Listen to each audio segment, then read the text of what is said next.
I'm Logan Crawford, and right now on Spotlight, I'm delighted to introduce you to a very talented author. Her name is Ake Satya, and she has written an empowering book.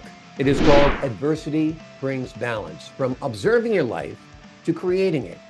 In this transformative work, the author explores ideas and beliefs that hold us back from achieving our dreams, offering personal and professional lessons to help readers take control of their narratives and change their lives. We're delighted to have this very talented author join us here today on Spotlight. We thank the team at Atticus Publishing for helping us put her in the spotlight today. And we ask viewers like you to support writers like her by subscribing to our channel and by purchasing her wonderful book. The links are below this interview. Ake, how are you today? Good to see you on Spotlight. Good to see you too, Logan. I'm super excited. And I have to say this is probably not what you're used to hearing, but your team is fabulous. I just Thank have you. to say that they have been fantastic to work with. So Awesome. I thank them in advance. Okay, great. That's always great to hear. They are a great team, and they do help me find wonderful authors like yourself, which is terrific. Loved your book. I think it's an important book. You. A lot of people do hold themselves back. Um, Tell us, what are some of the things that people do to kind of derail their own lives? Mm. I believe that a lot of times the way we hold ourselves back all starts in the mind. They're the stories we tell ourselves. We form our own narratives that condemn us. And in Adversity Brings Balance, it's actually, you would not think this by reading it, but I actually define it as a love story. And it's a love story of me sort of falling in love with life, Hmm. with living, and feeling like I had a reason to live. And again, because I told myself so many stories about my own adversities and challenges that made me feel undeserving. So a lot of times it really comes to our minds and the fear and the negative experiences we're not able to let go of. Absolutely. I always tell people, psych yourself up, don't Yeah, psych yourself out. Tell yeah, yourself you got this, you can do this, you are talented. You got to give yourself a pep talk, that's you right. know, That's right. particularly when it comes to success and success on all levels, I believe, whether personal or professional. They all kind of mirror each other. We have sabotaging thoughts, like you said, it's going to sabotage our relationships at work and at Yeah, home as well. Now, yeah. you talk about adversity brings strength. Tell us a little bit about some of the adverse situations you were involved in and how it made you a better person in the end. Yeah. So that's always an interesting question because it's one I think about all the time, as I'm sure many people do. So generally for me, I would say I was leading a life where I felt like I was in control and I was sort of doing what I wanted, building the life I wanted to lead. And then all of a sudden I got hit by a couple of circumstances that really threw me off balance. One of them was I lost my elder sister, who was my best friend, and I lost her when she was in her 30s.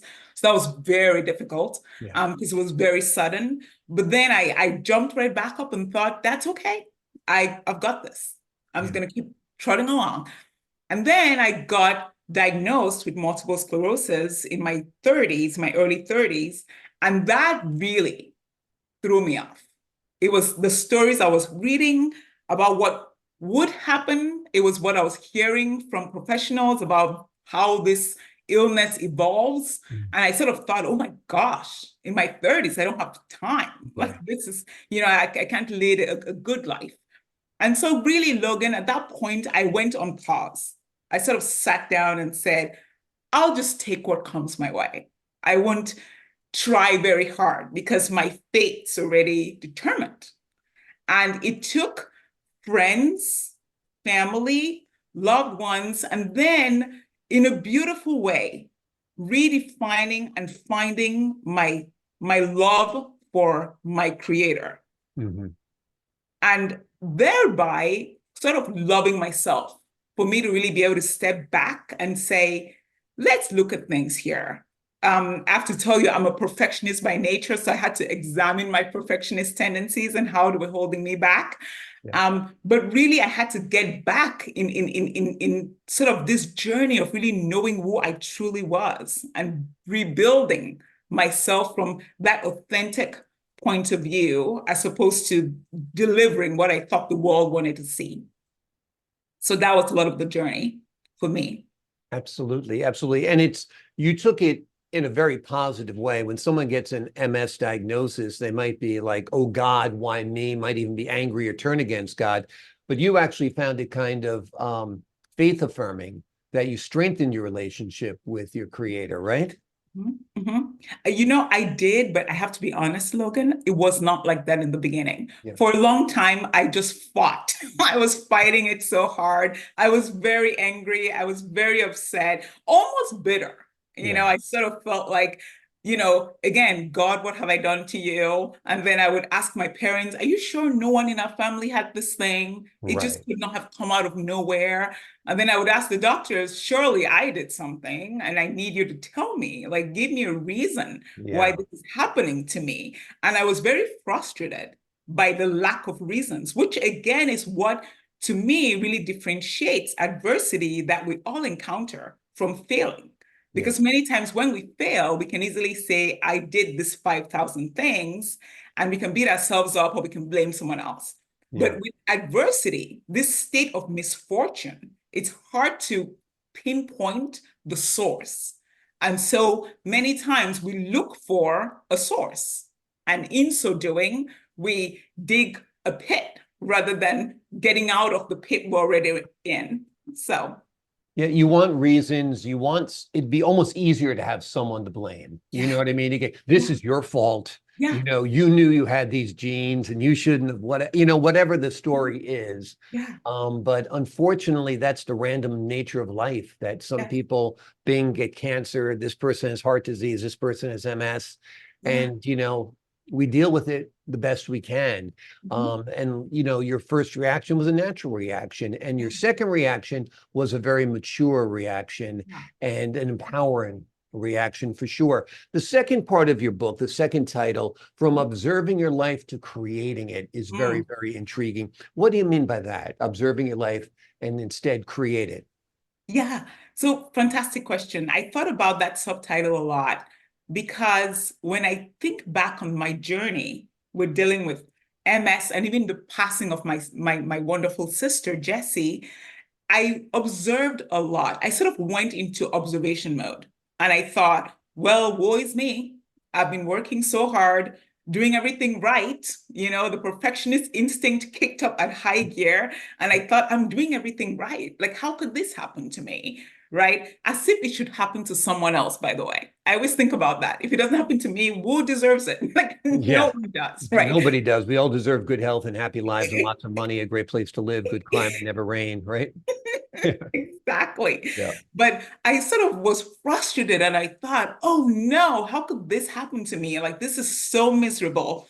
And I blamed a lot of different things, besides myself. I think I blamed myself last. In the Mm. beginning, I was like, someone did this. How could this happen?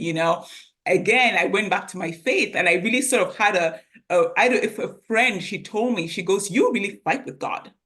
Because I had this moment of just fighting, like, how dare you? How dare you take my sister away? Yeah. And then how dare you allow me sort of get this condition that is so damaging?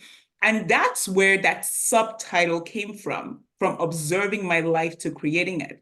Because for the longest time, I was observing. And again, I would define observing as literally watching a TV movie, Right. a movie in the theater, because that's what I was doing. I was sort of just watching and going, wow, this is not good. Okay, I can suspect what would happen next. All right, this is bad. This is not good. But not really feeling empowered to do anything besides just sit and watch. And with fear, by the way, and trepidation and, Mhm. and anxiety. And then when it sort of clicked in my mind that I had the power to create my life, Mhm. then I sort of really it was literally like a movie. I got out of this observer's chair and I got into action mode. And I thought, this is lovely. What does this mean? What kind of life do I want to lead? What do I need in my camp to do that? Who am I walking with? Because I can't do this alone. And at that point, I began taking steps. I took steps health-wise, right? I sort of really began to own even the diagnosis better and really questioning what doctors were telling me as opposed to just receiving it. Hmm. So for example, early on, doctors had said, well, just know, the way this thing goes, you'll probably be in a wheelchair soon. So Right. you might want to think about that. How is your house? Where do you live? And that terrified me. And I Yeah. thought, oh my gosh, maybe I shouldn't even walk anymore. I Right. should just get used to, having an aid, a walking aid. But I stood up and I said, no, I'll go to the gym. I'll Hmm. build a muscle. I'll exercise myself in whatever ways I need to. I'll get a trainer.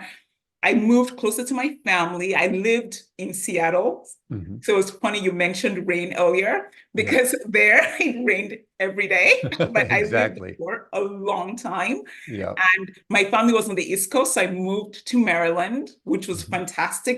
Part of Maryland, my family was here. Also, John Hopkins, which happens to be the hospital I go to because they have an MS clinic, is in Maryland. And so I was able to get, my medical life in check. And I started balancing everything out and doing the kind of jobs I wanted to do and helping people in the way that really spoke to my soul, as opposed to just focusing on MS and Right. this condition, and really not allowing it to be my life, which I had for a long time. Which is great. I mean, because you said, okay, this is not going to stop me. I'm Mhm. going to find a way to prevail through this. Because MS is a disease that does go into remission, as I understand, that affects people differently, that is affected by things like stress. Yes. So if you take great care of yourself, you know, you might live a normal life, which we take for granted when you're an observer, but when That's it comes to creating it, just to have a normal life is great. Mhm. And live long enough, and everybody will have some kind of health crisis to deal with. That's right. Some people will say, I got to live my life. I'm going to continue doing exactly as I'm doing and not change a thing.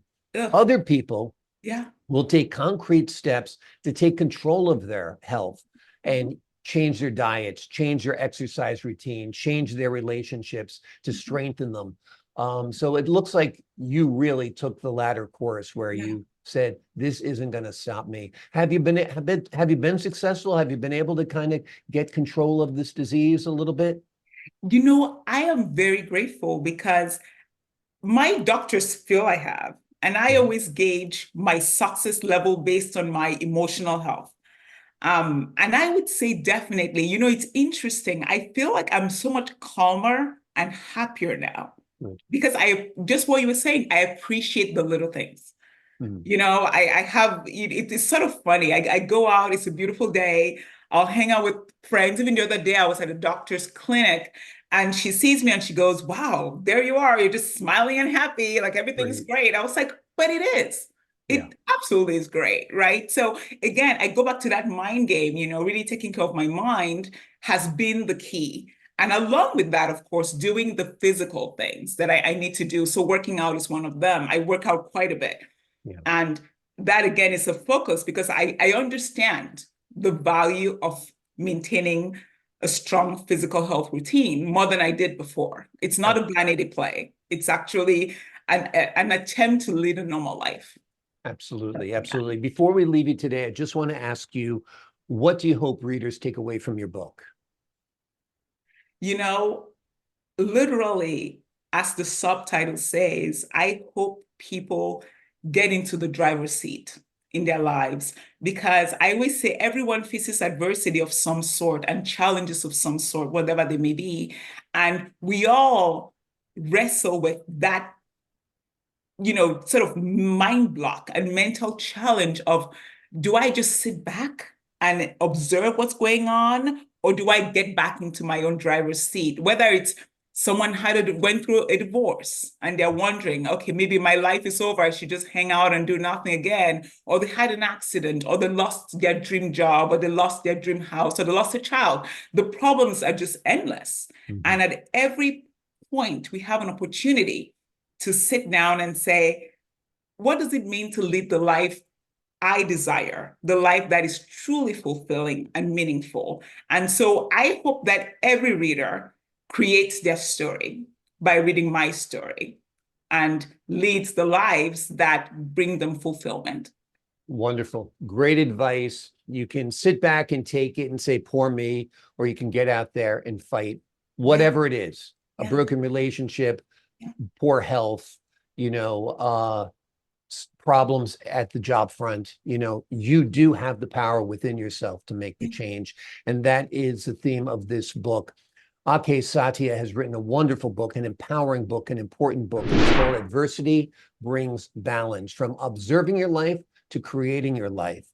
And once you focus on that, when you go from being an observer to an actual participant in your life, knowing that you have the power to change it, you'll find that it is absolutely transformative. This book is highly recommended. Ake, thank you so much for joining us here today on Spotlight and sharing your story.